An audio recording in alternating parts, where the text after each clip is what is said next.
బాల్మెన్సీ టీవీకి స్వాగతం. సర్వేజన సుఖినో భవంతు.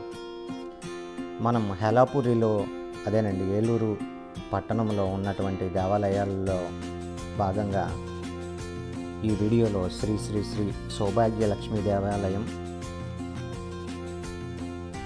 గురించి తెలుసుకుందాం. ఈ దేవాలయం ఏలూరు సత్రంపాడులో ఉంది. ఏలూరు కొత్త బస్ స్టాండ్ దగ్గర నుంచి చాలా దగ్గరే. అంబికా దేవాలయంకి వెళ్ళాలి అనేసి ఆటో వాడిని అడిగితే వాటికి తీసుకెళ్తాడు. అంబికా దేవాలయం రైట్ సైడ్ ఉంటుంది, ఈ టెంపుల్ లెఫ్ట్ సైడ్ ఉంటుంది. దీనికి దగ్గరలోనే లక్ష్మీ గణపతి దేవాలయం కూడా ఉంది దీనికి ఎదురుగా. సో ఈ దేవాలయం ప్రత్యేకత ఏంటంటే ఈ మహాలక్ష్మి స్వయంభూగా వెలిశారు. కన్స్ట్రక్షన్ చేసేటప్పుడు ఈ విగ్రహం బయటపడింది. తర్వాత ఈ మూర్తికి శ్రీ శ్రీ శ్రీ సౌభాగ్య లక్ష్మీదేవి అని నామకరణం చేశారు. ఇది రోడ్డు పక్కనే ఉంటుందండి టెంపుల్. అలాగే అష్టలక్ష్మి బొమ్మలు కూడా విగ్రహాలు సిమెంట్తో చేసినవి కూడా ఉన్నాయి. చివరి వరకు చూడండి, చివరిలో మీకు అది చూపెడతాను. అలాగే ఈ టెంపుల్ యొక్క విశిష్టత, ఇక్కడ పూజా విధానం, చరిత్ర గురించి ఈ టెంపుల్లోని ప్రధాన అర్చకులు మరియు ఈ టెంపుల్లో కార్యక్రమాలు ఆర్గనైజ్ చేసే ఆయన కూడా అడుగుదాము. ఇక్కడ ఉపాలయాల కింద చిన్న కృష్ణుడి విగ్రహం కూడా పెట్టి ఉన్నారు. మనం క్విక్గా ఇలా మనం ప్రదక్షిణ చేద్దాము. ధ్వజస్తంభం దగ్గరికి వచ్చేస్తున్నాము. ధ్వజస్తంభం దగ్గరికి వెళ్ళి మండపంలోంచి అమ్మవారిని దర్శించుకుందాం.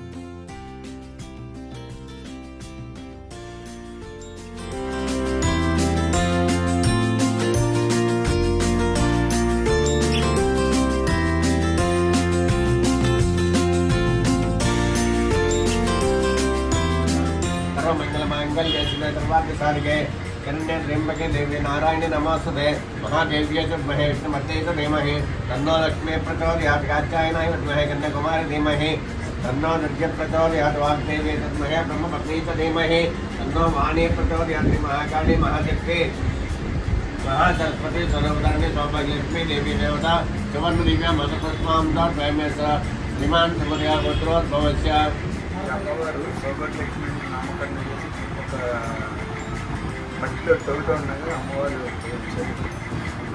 ఆమెకి సౌభాగ్యలక్ష్మి నామకరణం చేశారు.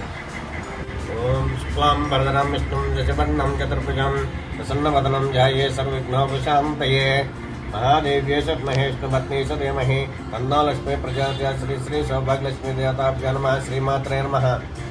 ఇక్కడ ఏలూరు సత్రంపాడులో వెలిసినటువంటి ఈ సౌభాగ్యలక్ష్మి అమ్మవారు సుమారు ఒక 40-50 సంవత్సరాల క్రితం భూమి తవ్వుతుండగా మట్టిలో దొరికిన అమ్మవారు.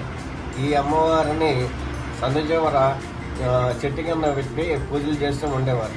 ఈ విధంగా చేస్తూ ఉండగా కొన్నాళ్ళకి రోడ్లు వేయాల్సి వచ్చిన పరిస్థితి వచ్చినప్పుడు ఆ అమ్మవారిని తీసుకొచ్చి ఈ సందుచివరన కడవపల్లి వెంకటేశ్వర వాళ్ళ అమ్మగారు నాన్నగారిని ఉండగా వాళ్ళ ఇంటి పక్కన స్థలం అడిగి ఆ స్థలంలో అమ్మవారిని ప్రతిష్ఠిస్తామని చెప్పని అడగగా ఆయన ఒప్పుకొని ఆ స్థలం ఆయన కేటాయించినారు. అందులో చిన్నగా ఫస్ట్ గూళ్ళగా కట్టి అమ్మవారికి భజనలు అవి చేస్తూ నిత్యదీపారాధన చేస్తూ శుక్రవారం నాడు భజనలు పెట్టుకుంటూ అలాగే దసరాలు చేస్తూ శ్రావణ మాసంలో పూజలు వ్రతాలు అవి చేయించుకుంటూ ఉంటూ ఉండగా అమ్మవారు దినదినాభివృద్ధి చెంది అమ్మవారికి పెద్ద గుడి కట్టాలని సంకల్పించి 2016లో దాతల నుండి సేకరించి అందరూ కలిసికట్టుగా ఉండి ఒక కమిటీ ఏర్పరచుకొని పెద్ద గుడి కట్టి అందులో అమ్మవారిని సౌభాగ్యలక్ష్మి అమ్మవారిని తెప్పించి ప్రతిష్ఠించడం జరిగింది.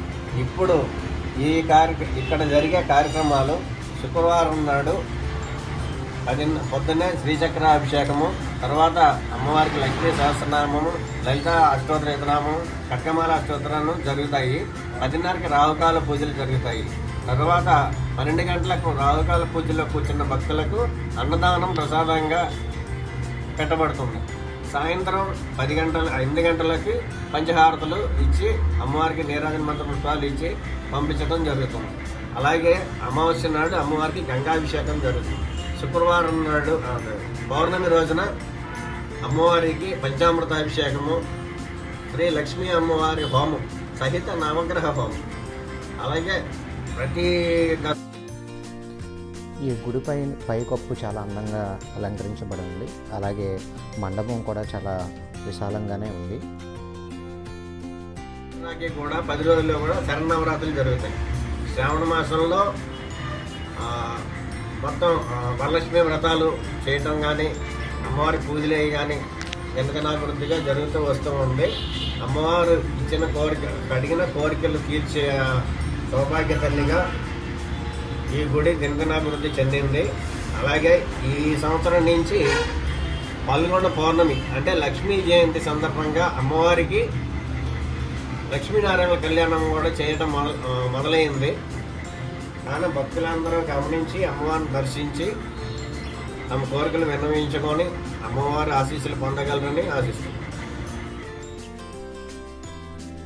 నేను వీడియో మొదట్లో చెప్పాను కదండి, అష్టలక్ష్మి దేవతా విగ్రహాలు చాలా నీట్గా అలంకరింపబడి ఉన్నాయి. ఈ గుడి ప్రహరీకి అంటే బయట ఒక మండపంలాగా ఒక షెడ్ లాగా వేశారు. అక్కడ కళ్యాణం కానీ ఏమన్నా భోజనాలు పెట్టడం గట్రా చేస్తూ ఉంటారు. సో దాని ఎదురుగానే ఈ అష్టలక్ష్మి బొమ్మలు ఉన్నాయండి. అవి చాలా డీటెయిల్డ్గా వర్క్ చేశారు సిమెంట్ విగ్రహాలే, రాతి విగ్రహాలు కాదు ఇవి. ఎందుకంటే రీసెంట్గా కట్టిన టెంపుల్లో భాగంగా ఇది చేశారన్నమాట. ఈ వ్యవస్థాపకుల యొక్క శిలాఫలకం ఇది. ఈ వీడియో మీకు నచ్చినట్టయితే లైక్ చేయండి. మీరు ఏలూరు సత్రంపాడు వెళ్ళినప్పుడు తప్పకుండా ఇక్కడ దర్శనం చేసుకోండి. అలాగే మీరు కామెంట్ చేయండి ఈ వీడియో ఎలా ఉందో. సబ్స్క్రైబ్ తప్పకుండా చేయండి. Thank you.